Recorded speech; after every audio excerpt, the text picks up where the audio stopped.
Do Outro Lado do Espelho, livro psicografado por Carlos Antônio Bacelli, pelo espírito Inácio Ferreira.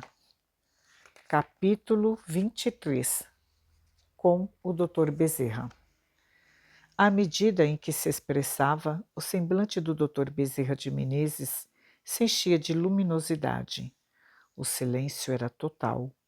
A palavra vibrante do benfeitor ecoava em meu íntimo, fazendo-me chorar. Naqueles instantes inesquecíveis, conjecturava: por que motivo me deixara na vida pessoal levar por tantas ilusões? Por que perdera de vista, tantas vezes, o objetivo que me propunha? Por que me consentira enredar por tantos problemas de menor significado? A vida, no corpo de carne, por mais longa, passa com incrível rapidez, sendo, por assim dizer, um fechar e abrir de olhos. Eu me fizera tantas concessões a mim mesmo e perdera o determinismo.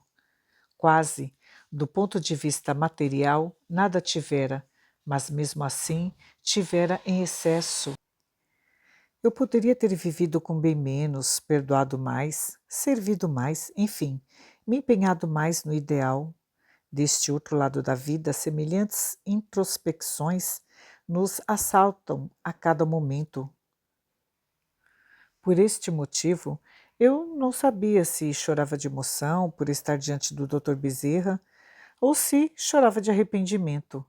A ideia de futuramente ter que recomeçar principiava a germinar em meu íntimo. Sim, eu teria que voltar e buscar o que de mim mesmo deixara perdido. No recinto de grande recolhimento, o Dr. Bezerra prosseguia. Ninguém jamais faz o bastante, pois somos profundos devedores ao Espírito de Jesus Cristo, caso não tivesse vindo até nós e conosco convivido nos caminhos do mundo. Ainda hoje, a humanidade estaria imersa em trevas mais densas. Precisamos lutar contra os interesses de ordem inferior. O nosso inconsciente pessoal pesa sobre o consciente dos homens e lhes determina as ações. Enquanto não nos redimirmos e produzirmos pensamentos mais elevados, em sintonia com a mente do Senhor, viveremos dentro do círculo vicioso que nos escraviza. Que o Evangelho seja, pois, o norte de nossos pensamentos.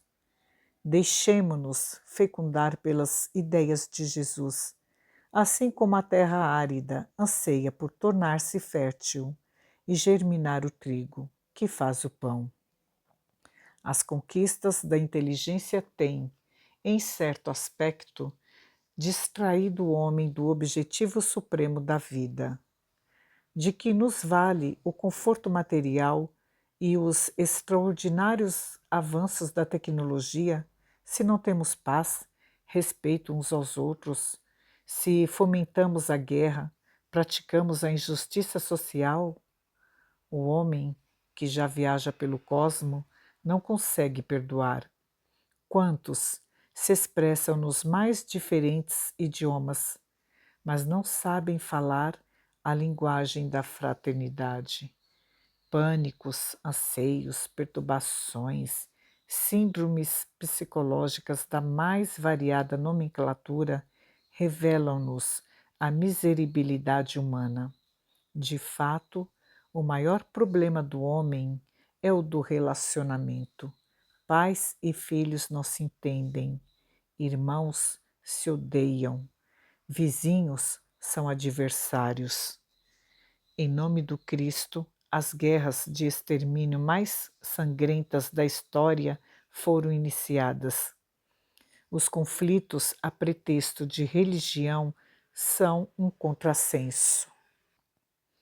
Há séculos, o homem desencarna e reencarna quase nas mesmas condições espirituais. O mundo espiritual e o mundo físico funcionam em regime de interdependência. Os que habitam os porões das regiões da vida infinita moram na casa que povoamos.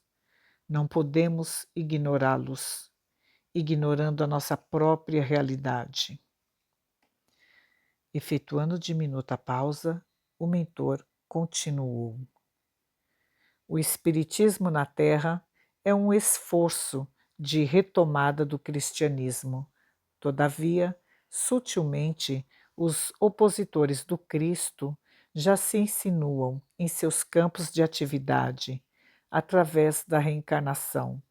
As trevas estão enviando seus agentes para distorcê-lo. Allan Kardec, o inolvidável apóstolo, advertiu-nos que a luta maior seria travada entre os adeptos da terceira revelação.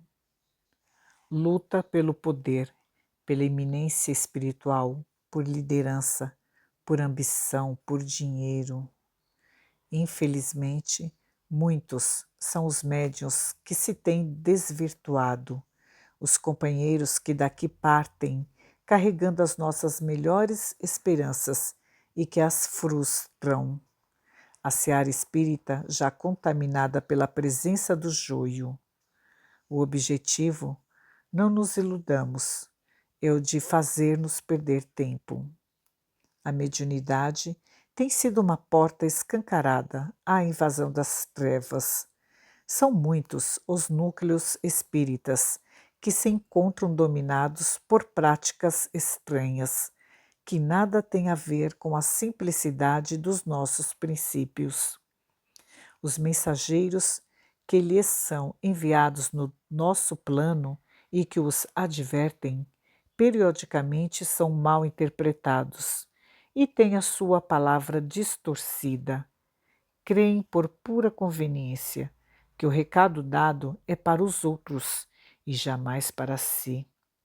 Aplica-se com extrema facilidade a lição para os outros, para os demais, para os que, segundo se deduz, se corromperam, mas raríssimos, os que se dispõem a aplicá-la a si, aguçando os ouvidos e o entendimento.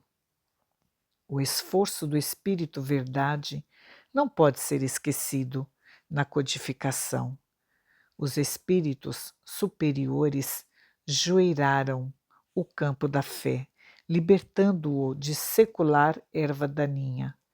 Não arreguemos com fanatismo e os nossos interesses subalternos com extrema facilidade. O joio arrancado à gleba volta a florescer, comprometendo a lavoura. Não nos basta, pois, identificá-lo e extirpá-lo. Carecemos, sobretudo, de negar-lhe alimento, para que sequem as raízes que se escondem nas profundezas do solo. Tive a impressão de que, nesta altura de sua prelição, o Dr. Bezerra de Menezes se erguia do solo, em natural fenômeno de levitação. De seu tórax, raios de safirina luz partiam em nossa direção, como se naquele instante um orvalho divino e desconhecido nos abençoasse.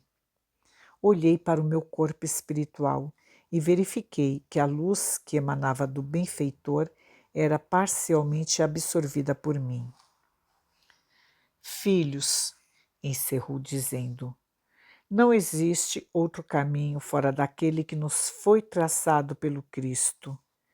Ninguém atinge a grande altura seguindo pela porta larga. Por mais o homem se alteie em inteligência, ele deverá aprender a amar. Isto é inevitável. A desencarnação, conforme podemos constatar, não conduz ninguém a um céu imediato, que não existe. Inútil aguardar promoção sem verter suor abundante. Não há favorecimento ilícito por parte da lei divina. Toda ascensão é constituída de asperezas. Mais que o sacrifício solicitado aos antigos cristãos que pereciam nos circos romanos, somos agora chamados a silencioso testemunho, porém não menos heróico. O caminho para os cismos, à exata medida em que nos aproximamos de nossos acalentados anseios do sublime, estreita-se e somente nos concede passagem individual às dimensões da luz. Na hora de demonstrarmos o que já sabemos, estaremos a sós. Que o Senhor nos cubra de bênçãos e que Maria de Nazaré, nossa mãe, pelos laços do Espírito, estenda sobre todos vós o seu manto marchetado de estrelas.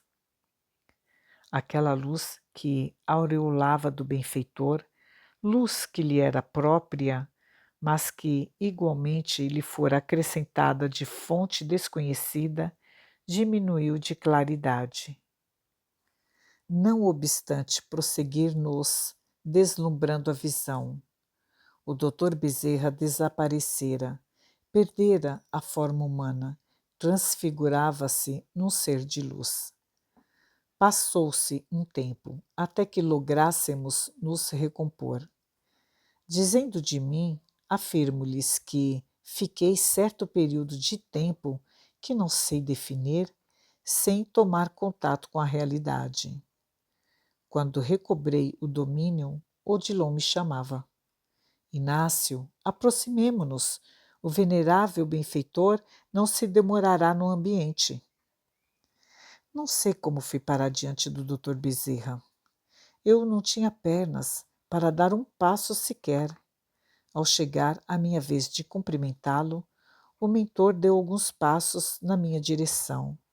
Abriu-me os braços fraternais, aconchegou-me ao peito e disse-me com inesquecível inflexão de voz: Inácio, meu filho, há quanto tempo ansiava pela oportunidade de abraçá-lo. Como, meu Deus, aquele homem poderia saber o meu nome?